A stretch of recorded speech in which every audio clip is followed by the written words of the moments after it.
And it's Friday again. Hello, everyone.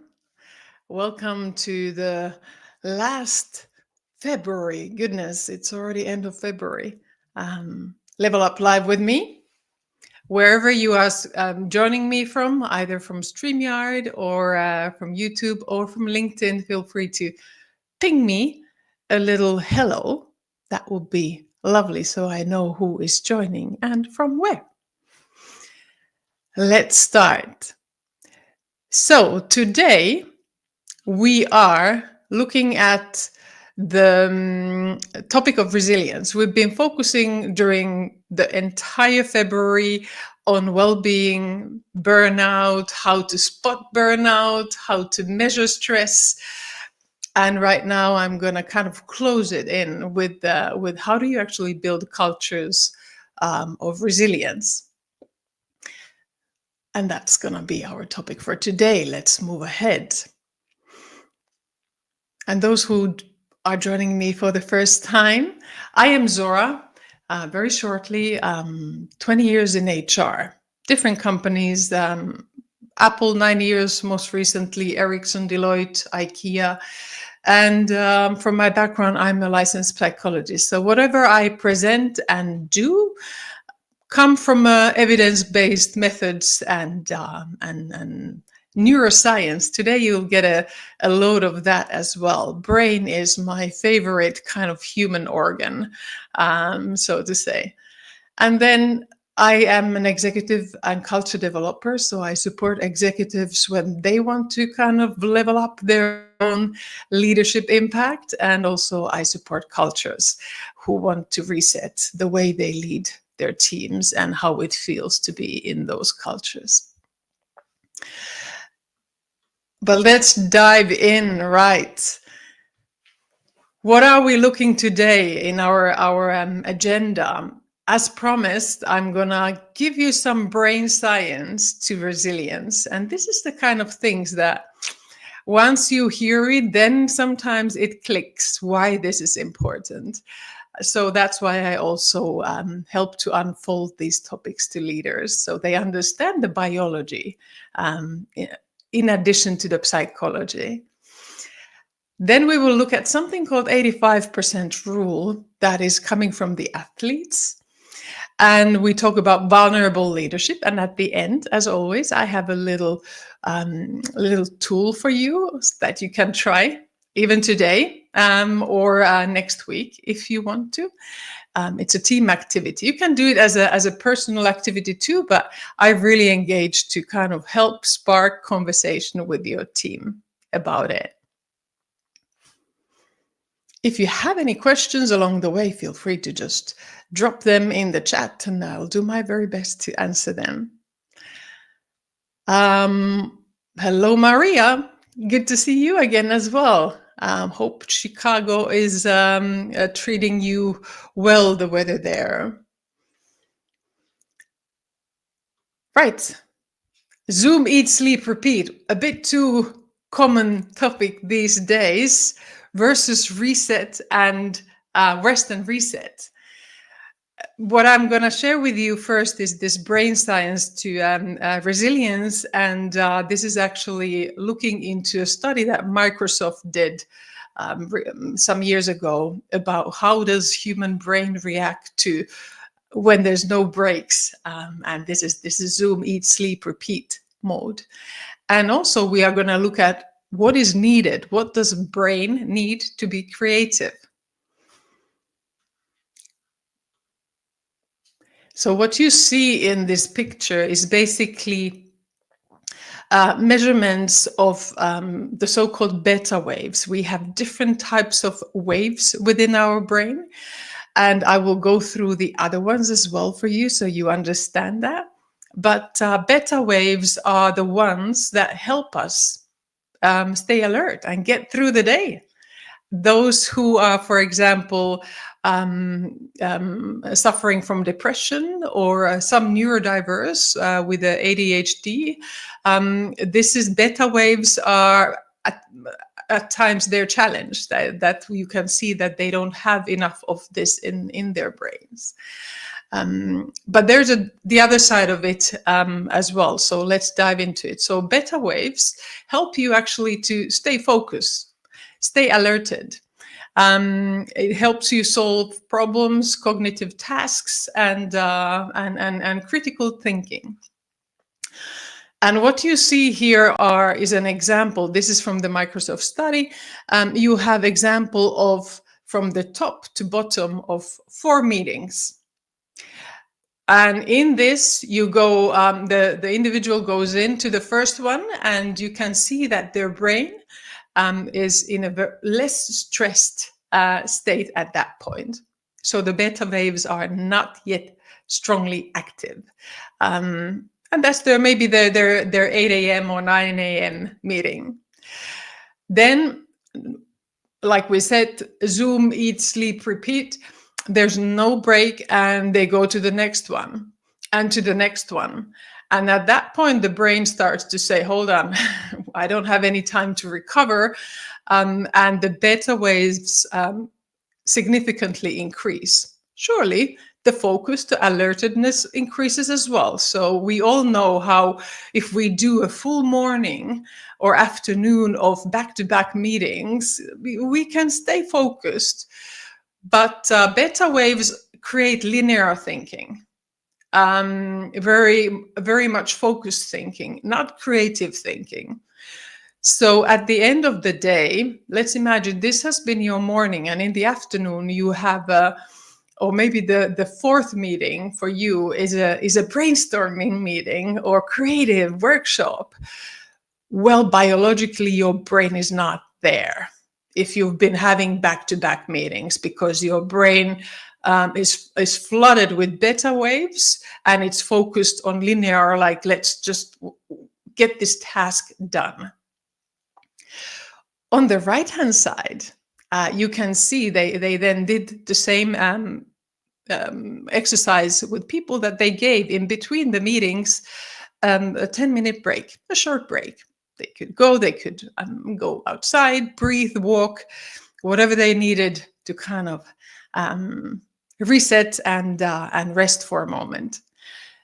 And the impact and the level of beta waves in their brains was very, very obvious that there was an impact of those breaks to the next meeting. So they entered the meeting with a lot more rested state, which helped them to approach each meeting with kind of a choice. Do I want to be more creative in this meeting, or do I want to build more focus and alertedness as well? So in case, I'm curious to hear if these brainwave topics are something new for you. Feel free to share. Maybe they are not. The Microsoft study is pretty well known, so maybe you've seen these graphs before. But this is where we start to come to a point where unless we understand the neuroscience behind resilience, we will for sure be driving cultures that are more focused on burnout than recovery, rest, and reset. I'm taking a question, or perhaps let's have a look what is said here. Building a resilient culture requires fostering an environment where adaptability, trust, and continuous learning thrive. Love that. Yes. By encouraging open communication, empowering employees to embrace change, and creating a sense of shared purpose, organizations can navigate challenges with strength and unity. I love this. A resilient culture not only survives adversity, but also leverages it as an opportunity for growth and innovation. Wow, love this one. Unfortunately, I don't know how. I wish I would know how to pronounce your name and recognize you for how you've described what the resilient culture is. And this really much also reflects into how if there is a continuous learning, trust, adaptability, and surviving through adversity, we will come next to the point of we need level of innovation to it, growth and innovation, like this person here is saying. I wish I knew how to read Arabic, but I don't. This is, at least I think it is, Arabic. Apologies if it's not. Shows my ignorance. Okay, but thank you for that, because right that point on the innovation is gonna be the next slide. So thanks to beta waves, we get stuff done. But beta waves won't get us creative. And if you want to build a culture of innovation, you need to understand, how do you help your brain to rest and reset? Well, the brains of your teams and your organization. So alpha waves. Alpha waves are then the waves when we feel rested, we feel reflected, and our mind is wandering. We notice that it starts to go into places where perhaps an occasional idea comes, or connection is made, that when you are in a beta wave state, you cannot. Your mind is linear. Here, the mind is more wandering and making connections that are perhaps otherwise not coming to mind. And you can ask yourself, how many of those moments do you get in a work environment where you can go into a resting, reflecting, mind wandering? And especially if you do have that brainstorming workshop at the end of maybe this meeting, at the end of today or next week, how do you create, before you go into that meeting, that space where your brain can actually rest and be ready for creativity and free thinking in a way? And then comes the so-called theta waves. That's even deeper. So this is where you start to, like the delta waves are when you are deep sleeping without any dreams. That's where you get real recovery and rest. And that's why also rest and sleep is so essential. But in between is your kind of innovation machine in the brain, the state where breakthrough ideas happen to pop into your mind. This is where you move from mind wandering to almost like daydreaming. You go at home, you maybe go on a sofa, close your eyes, and you are not really sleeping, but you are drowsing, and suddenly your mind goes into a daydreaming, deep relaxation mode, and an idea pops. Just because you generated these theta waves in your brain. And this is almost like a between awake and sleep, or then the REM sleep with dreams can also be this place where you then start processing ideas as well. So why am I sharing this with you? If our cultures are based on beta waves only, not only do we lack innovation, but it is a sure burnout-driven culture where if the brain is on the red side every day, 24/7, and also in the evenings and also on the weekends and during holidays, people don't seem to be able to switch off. It's not building resilience, it's building exhaustion. And the downside that a lot of CEOs these days would love to have is this innovation. But that requires that your brain is in a place to innovate. Feel free to ask any questions if you have, because I understand this might be very, very new for many of you. But hopefully this helps you to understand that if you are in that beta, if your mind is flooded with linear beta waves, the creativity is very hard or impossible almost in those moments. So how do we help biologically create the rest and reset already during the days, kind of during the between the meetings, to enable that creativity and resilience to build? Let's move forward. So something in psychology that we called a double bind is then when you have cultures, and I think we all have been there and seen these. You have these cultures which are like maximum effort means maximum results, and thinking no pain, no gain. I had a bit of a twist on that one on my slogan, where everything is urgent, need ASAP. You know, when the email comes or the text comes from your leader, like deliver it by end of day. Kind of the no guts, no glory. Give it 110% and kind of 80 plus hours per week type of environment. And the double bind, where does that come from? Psychologically, that means when you receive contradictory messages. And that's where then at the same time the culture might be saying, oh, our leadership door is always open. If you ever struggle or make a mistake or have challenges, come to talk with us. There's no meeting Fridays, but actually the Fridays is flooded with meetings. Your well-being matters, and here's mindfulness exercises, and here is the yoga classes for everyone for free. And this is where our mind goes into a double bind, feeling like, well, there's a contradiction within. And we feel that what is being said is not being meant by the actual actions on the left-hand side, because the expectations is to work 24/7.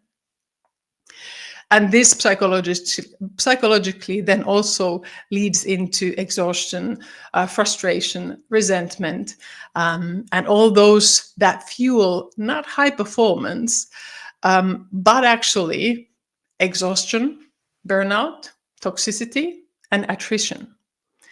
And this has been also studied by McKinsey, by Harvard business teams, to look at this old school of give it all to get it all. Like the more you can get out of your people, the better, is an old school and not proven even true. Maximum effort does not result in high performance nor high impact. Maximum effort can result in low performance, low well-being, and burnout and attrition and fragility that many companies can't even afford. So you might want to think in terms of like how do we help dismantle this image of kind of give it all, no guts, no glory, early on, and understand that, you know what, that's not sustainable. And that is ultimately an environment where talent won't hang around for a long time.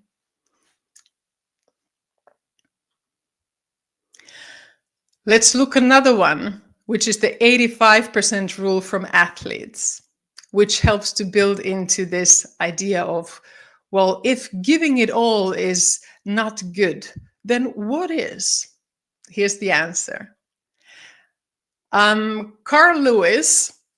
I'm old enough to remember the times when Carl Lewis was winning his gold medals as a sprinter. He says your training should be sensible. In many cases, it's more important to rest than it is to drive yourself to the point of pain. And his coach used to say, he coached Carl Lewis to keep the face relaxed. So the jaw, the mouth, the cheeks, the teeth. He said, don't grit your teeth. If you do, that tension will turn all the way down your neck and trunk to your legs and make you slower. So in sports, in athletes, understand that giving it all, 110%, is not sustainable and doesn't guarantee or deliver high performance. And instead, what they apply is so-called 85% rule.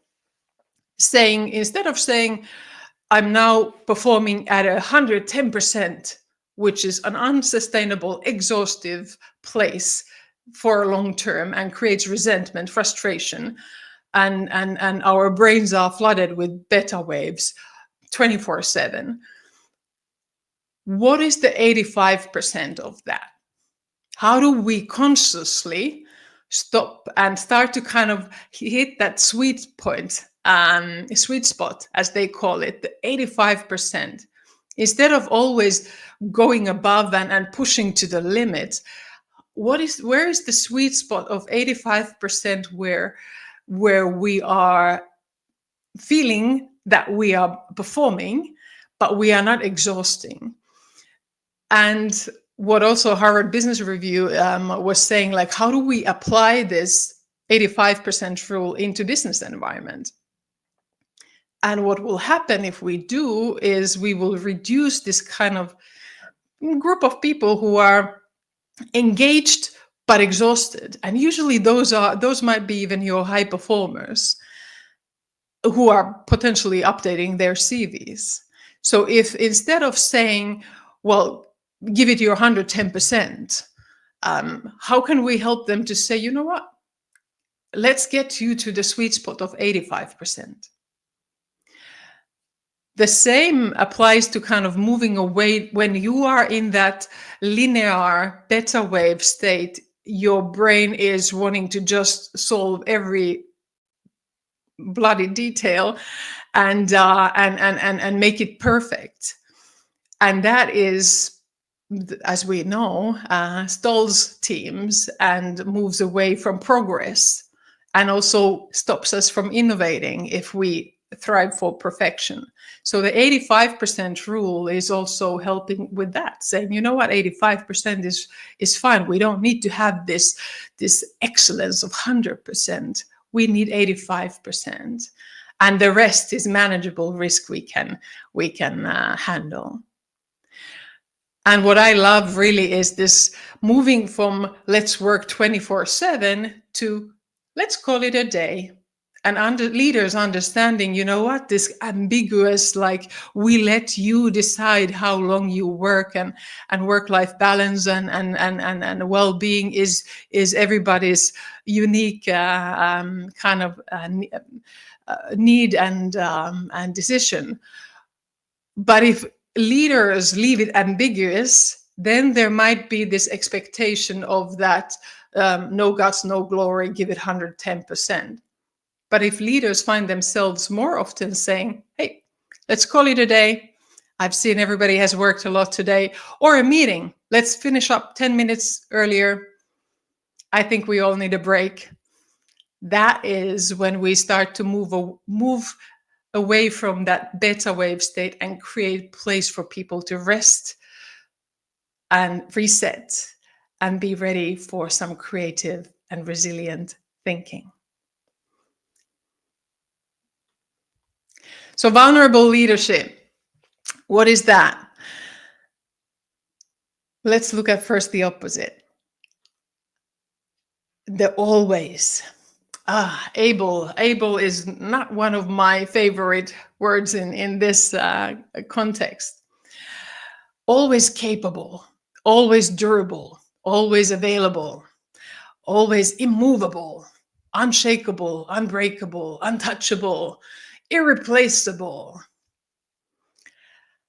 I think we all know places or people who would love and have that kind of environment and think like, this is resilience and this is power and this is high performance. I recently posted about Elon Musk, and he has been known to sleep in the floors of his Tesla factory and at Twitter, and now most recently at White House, and to show that this is the dedication. And almost like create an unwritten rule that, well, if you don't do it, you are not dedicated. And this is totally the opposite of resilience. This is where the beta waves will be running the show and leading people to burnout, for sure. But you can be also very successful with it, as we can see, at what costs. But that's the part of other side of the able, and we will look at this is the more invulnerable side of the able that creates non-resilient organizations. I have some points and comments here. Let me just take those. Maria, it's a challenge to balance these messages. At the end of the day, it comes down to the manager to protect their direct reports, correct, and support their well-being. Absolutely. If a manager can do this, employees will be loyal and give more. They will be more positive and able to take care of themselves because they feel valued. Absolutely correct, Maria. And for that, you need to have a manager also who feels well and who feels that they are in a resilient state, and that they are protected and supported by their executives and ultimately the CEO. Love it. Punadip, lovely to see you here. Welcome to my Level Up Live as well. To me, perfectionism and fear of failure are paradoxical traps. They promise excellence, but often deliver paralysis. Yes, they do. The real differentiator is progress. True mastery comes not from relentless, unsustainable work, but from deliberate, consistent effort. Yes, those who understand the shift from always on to strategic execution unlock sustainable success. After all, the greatest breakthroughs aren't born from burnout, but from a well-paced, evolving journey of refinement and learning. I could not have said that better. This always on or always able is the ultimate trap. And I would say it's a brain trap, because at the end, it causes our brains to paralyze. As you say, when they are all the time on that red beta waves, they will paralyze at the end, and they will break. We are not made for this level of kind of pressure unless we give ourselves the time to rest. So the vulnerable side is then leaders and cultures who are always relatable, always evolvable, forgivable, restorable, vulnerable, sustainable, accountable, approachable. Not sure about you, but I know where I would like to work more. And how does it feel to work for a leader who is more on the right-hand side rather than on the left-hand side? And you can also think, okay, where does resilience, in which of the organizations resilience finds home easier, on the right-hand side, in the vulnerable leadership, or under the unshakable, unbreakable leadership? I promise to you a little goodie at the end of the day. Always able team activity. And before we do that, as said, March, I'm going to shift gears into innovation and coaching. So we've covered well-being, resilience, burnout in February.